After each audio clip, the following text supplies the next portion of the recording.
Hello guys, welcome back to my channel. Today I will be discussing my preparation strategy and journey for GATE Excel. First of all, I didn't enroll in any of the coaching. Neither I took any batch from any of the coaching. It was all self-study. Now talking about sources, my sources for biochemistry and zoology section C में जो दो हमें choose करने होते हैं उसके लिए it was pathfinder books 2 volume आते हैं प्लस एक MCQ बुक थी. मैंने टेक्निक्स वाली बुक नहीं खरीदी थी. Then talking about for chemistry NCERTs 11-12 की जो 4 बुक्स आती हैं. For general aptitude I didn't studied also for general aptitude. So this journey starts with form filling.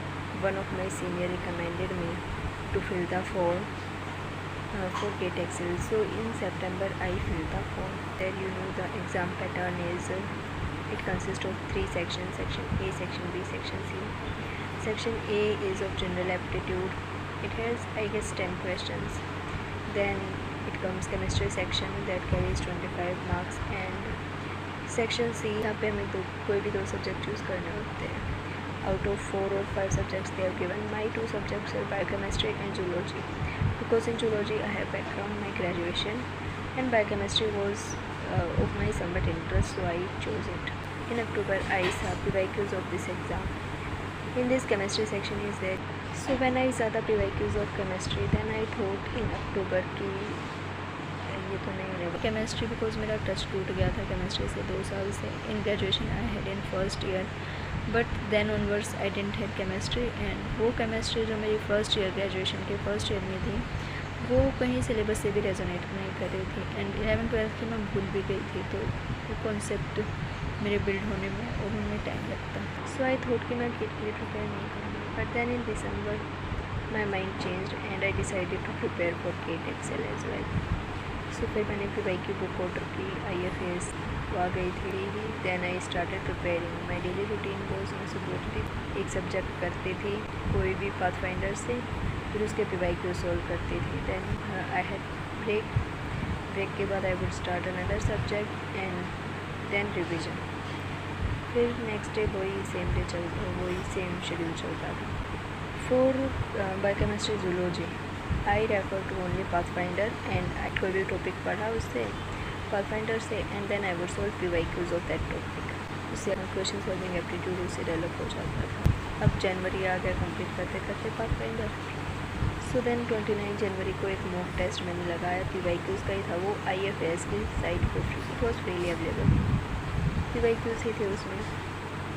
So I score 49 marks के आसपास में. देन आई सा on LinkedIn and YouTube channel previous toppers ने जो अपने score card डाले हुए थे कि नियर बाय 55 मार्क्स अगर आते हैं तो there will be decent rank. So then I decided कि I will go for chemistry. I will prepare somewhat for chemistry. जितना हो सकता है इतना कर लूँगी. My exam was on 16 Feb. So 17 days before I decided कि I will prepare for chemistry as well. Now सबसे पहले मैंने PYQs निकलवाए जितने भी 2000 ऑनवर्ड्स थे. बट माई मिस्टेक वॉज मैंने PYQs तो किए बट उसके पीछे का कॉन्सेप्ट मैंने नहीं सीखा. So that created problem. वो paper was very easy this time क्योंकि मेरे कॉन्सेप्ट क्लियर नहीं थे तो I could not solve question and that was कि मेरे कम मार्क्स है केमिस्ट्री में. फॉर जनरल एप्टीट्यूड मैंने कुछ ऐसा नहीं किया, कुछ ऐसे अलग से प्रिपेयर नहीं किया था. कोई 2-4 क्वेश्चन में सॉल्व हुए थे. Math is very weak. So मैंने सोचा कि अभी इसे छेड़ने से बढ़िया है मैं पाथफाइंडर को 1-2 बार और रिवाइज़ कर लूँ. That would be much better. I will be able to score. So section C से मेरे मोस्टली 40-45 प्लस मार्क्स आए थे. देन 9 मार्क्स और 10 marks I got from chemistry section and 2-3 number मेरे जनरल एप्टीट्यूड से आए थे. So my final marks were 53 and my score वो 691. AIR 266 वो थोड़ी पीछे चली गई थी क्योंकि पेपर इजी था. सो रैंक नीचे चली गई थी. So that's all. Thank you everyone.